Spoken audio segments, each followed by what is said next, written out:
Some of y'all have friends right now that don't even like you.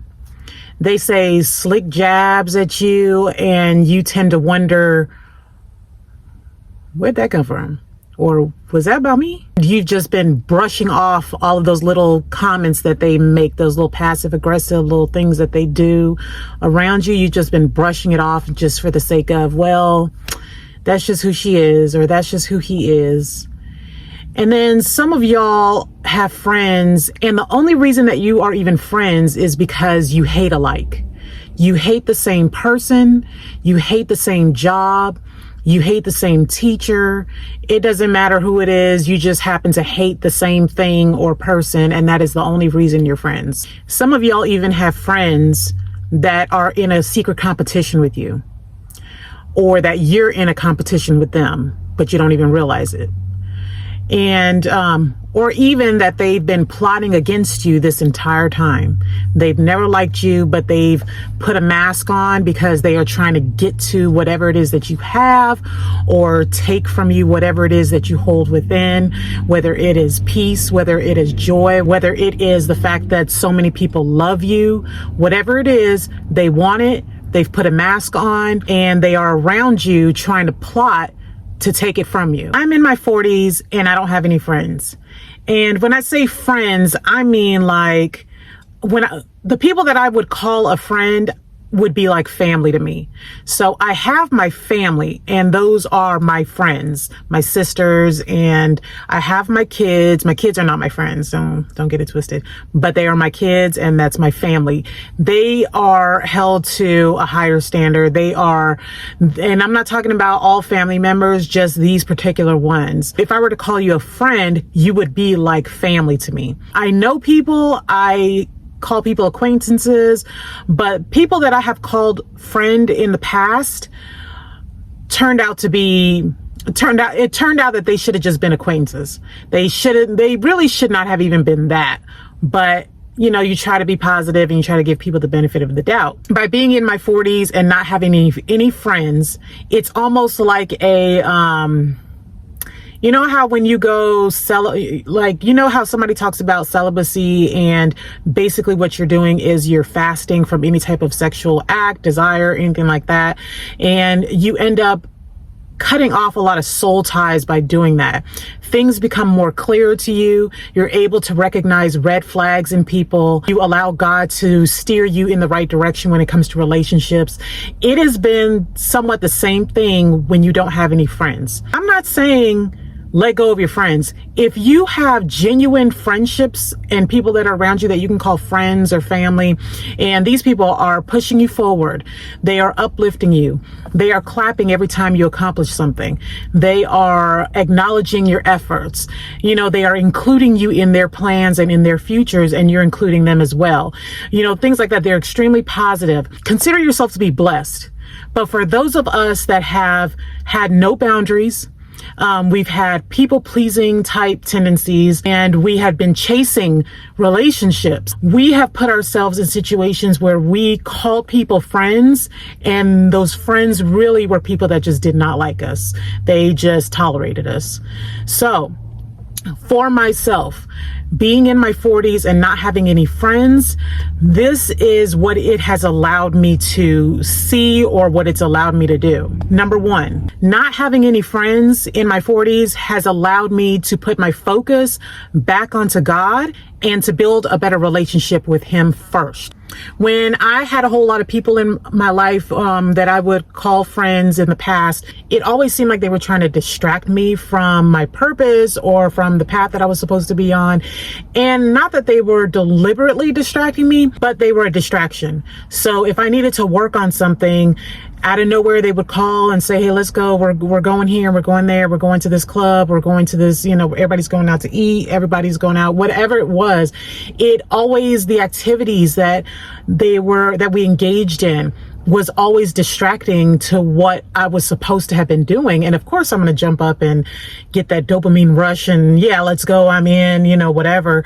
And it was always a distraction. So by me not having any friends, it has allowed me to refocus back onto God first, because when you do that, when you put God first, he will steer you into the direction that you need to go as far as your purpose, friendships, relationships, all of that. It'll work out for the better. But we don't see that. Our judgment, our decisions, things like that is always clouded because of distractions. Number 2, it has allowed me the freedom in making my decisions. So for example, you might have a friend or some friends that if you tell them something like, I'm going to plan this trip to go, to Colombia or something like that. And they're like, I thought it wasn't safe over there. You might not want to go. Why not just go to Miami? You're like, what? They're constantly like sowing seeds of doubt, negativity in the decisions that you make.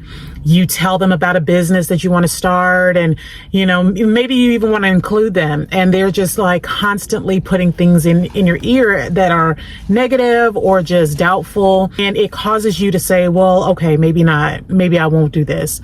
But they don't see the vision that you have. They don't see the vision that you were given. The vision was for you and you keep bringing it up to them. You're not supposed to be doing that anyway, but you keep bringing it up to them and they are always shutting it down. They may not even be doing it on purpose. It's just the fact that they don't see the vision in themselves, or they can't see the vision for themselves, or they may be fearful. Like if they were put in that position, they know themselves that they wouldn't be able to perform or to start the task. So they end up speaking it out loud and then you take that in and it now becomes your reality. So not having any friends has allowed me to have the freedom of decision making without having those negative voices around me or anybody sowing seeds of doubt or guilt or shame or anything like that. The third thing is that it has taught me how to enjoy my own company and to advocate for myself. So if I see something is wrong for me, I can stick up for myself or I can speak up for myself versus waiting on the group to see what they say, or waiting on somebody else to stick up for me, or waiting for somebody else to say something. This is particularly because of the fact that in my lifetime, I haven't always been able to advocate for myself. When something is wrong and I want to speak up and say something, I was not used to that without getting some kind of backlash or some type of abuse or some type of punishment or anything like that. So I always relied on other people to stick up for me. And if people didn't stick up for me or have my back, I always felt discouraged or frustrated or just disappointment. And it would lead to me believing that I just wasn't worthy of sticking up for. Me being by myself has allowed me to, 1, enjoy my own company, and 2, being able to stick up for myself and advocate for myself in situations that I feel are wrong for me or wrong toward me, or if I'm just needing some kind of help with something. Number 4 would be setting boundaries.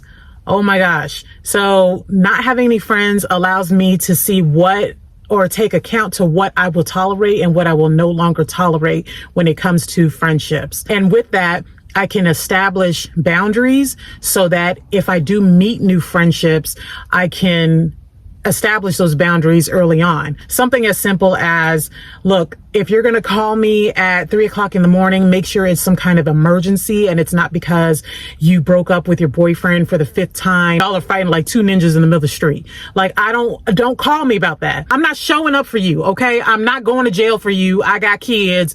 Don't bother me with that. Setting those boundaries and setting them early on with people that you meet, that's what it has allowed me to do. Yeah, I've had people do that. There's one girl, I remember, oh my gosh, she didn't have a car. And she calls me to come pick her up. Then she said, we going over to such and such house. For what? Because she talking about she want to fight and I need you to back me up and we gonna go over there. So my stupid tail, go over there, drives her over there. We get out the car and she goes knocking on the door and the girl's grandmother comes out with a 12 gauge shotgun. And I ran back to the car and I said, I'm not doing this. Like, this is not my life.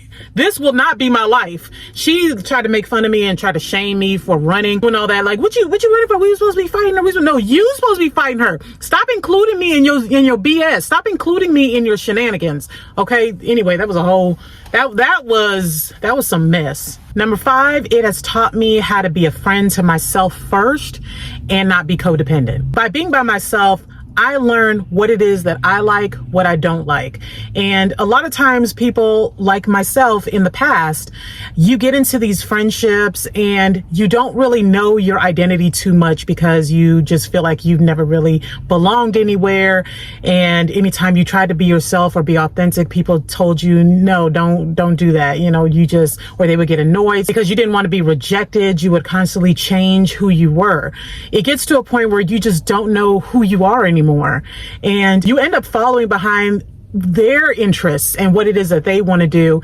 And you end up feeling like, I don't even want to do this anymore. This is not, I don't even like, you know, third eye blind, like seriously, which I do, but you know, it allows you to be able to build a relationship with yourself. So first, you're building a relationship with God. Second, you're building a relationship with yourself. What are the things that I like? What are the things that I don't like? How can I be a friend to myself? And how I'm being a friend to myself can allow me to become a good friend to you. And this way, it allows me to not be codependent on somebody, you know, in a friendship. I don't want to be codependent with you. Every time you want to get up and go do something, you need me to come along. Or every time I go to the grocery store, I need you there with me because I can't deal with people around me too much. So I need somebody there. Every time I go out to a restaurant, I need somebody to sit next to me. No, I don't, we're not doing that. We're too grown for that. If you want to be able to go to a restaurant, sit down and eat all by yourself, you can be mature enough to do that. You can be confident in yourself enough to do that. That's called being independent. And that's what we want in life. You don't want to be codependent because not only are we sharing each other's interests and each other's life, we are sharing each other's emotions, and you could possibly be taking on demons that you didn't even sign up for. Number 6, I've been able to recognize red and green flags early on in friendships. Now I can tell when somebody's being real. I can tell when somebody's being authentic in real life. You know, on camera, it's different. You've got some people that are on camera and they're being fake and stuff. And you just, you take it for what it is. It's entertainment, you know, it's information, it's social media, it's YouTube, whatever it is. But for the most part, like in real life, if we're hanging around each other for like, you know, a few weeks and I start to notice that you are an a-hole to the waitress, or I start to notice that you are always distracting me, acting as if you can't do something on your own, you know, just little things like that. I'm able to detect them early on. But it's not just the red flags, it's the green ones too. So when you can see that someone is genuinely thinking about you or caring about you, asking you questions, remembering your birthday, things like that.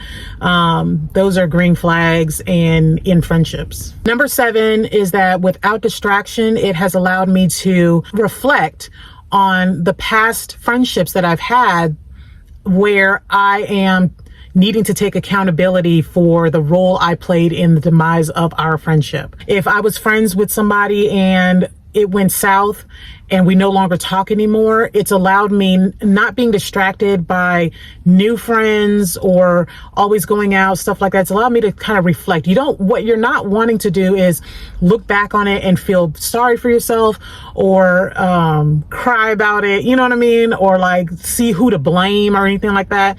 You want to look back and reflect on taking accountability is what you're doing. You want to see where could you have given grace?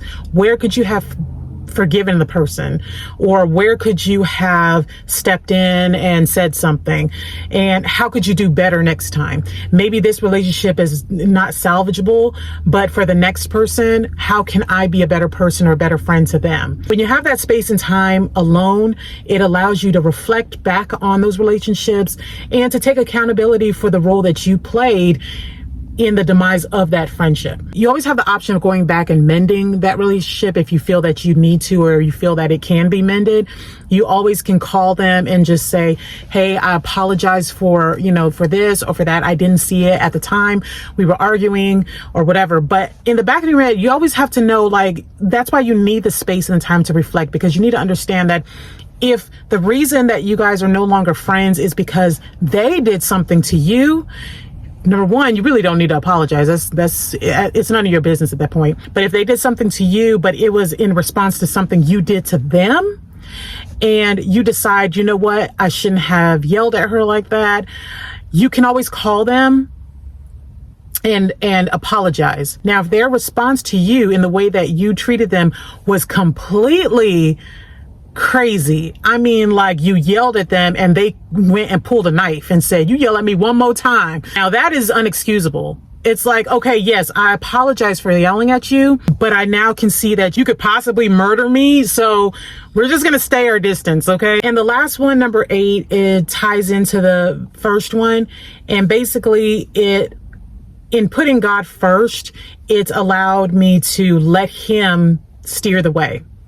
Let him, instead of me forcing to look for these friendships by going online and seeing who, in Facebook groups, like-minded people, you can do that. You can join support groups. You can join groups where people are trying to meet new friends. You can join like-minded groups, whatever it is. You can go out to the library and meet new people. You can do the things that most people do anyway to try to meet friends. But what you don't want to do is force a connection with people. If you're putting God first, God is going to put it in your path. And also by building my relationship stronger with God, it increases my discernment. So it'll allow me to see if somebody is, or recognize when somebody is going to just be around for a season, or lifetime, or they're a particular reason. If there is a specific reason that they are in my path, like it could be something to help me start a business and then poof, they're gone. But then here comes somebody else that God has sent that is going to expand my business. When I build a better relationship with God and put my trust there, it will allow me to, it kind of takes the burden off my hand. You know what I mean? You give it to God and let God handle it, and God is going to do what he do. You know what I mean? Versus you trying to set up shop and make new friends and force new relationships and stuff like that. And your entire life becomes a mess. You know what I mean? And it's going to be like, now you're trying to get the new administration to come in and clean up your mess, that you made. But anyway, this is not a video on why you should not have friends. Like I said in the beginning, if you have friends that you can call friends, that you can call family, that are extremely genuine, that love you, that at the drop of a hat are there for you and you're there for them. They don't speak negatively about you or to you or even behind your back. They are always mentioning you in a room that you're not in, stuff like that. Consider yourself to be blessed. You have met the people that God have brought into your path. You are there. They are there for a reason, and you're blessed. But for those of us that we were not always on the right path, we had to deal with a lot of childhood trauma that we've had to try and get rid of, or that we were dealing with rejection, sensitivity dysphoria, people pleasing, having no boundaries set, just allowing people to treat us any kind of way. Having no friends is going to be better than having them raggedy friends, okay? 0 is always better than negative. Keep that in mind. Anyway, comment below. Let me know, if you have friends, if you don't have friends, if you are on like a journey, to meeting new friends, whatever it is. You might meet your friend in the comments. I don't know. But let me know what your experience is, and I'll talk to y'all in the next video. Have a great rest of the day. Bye.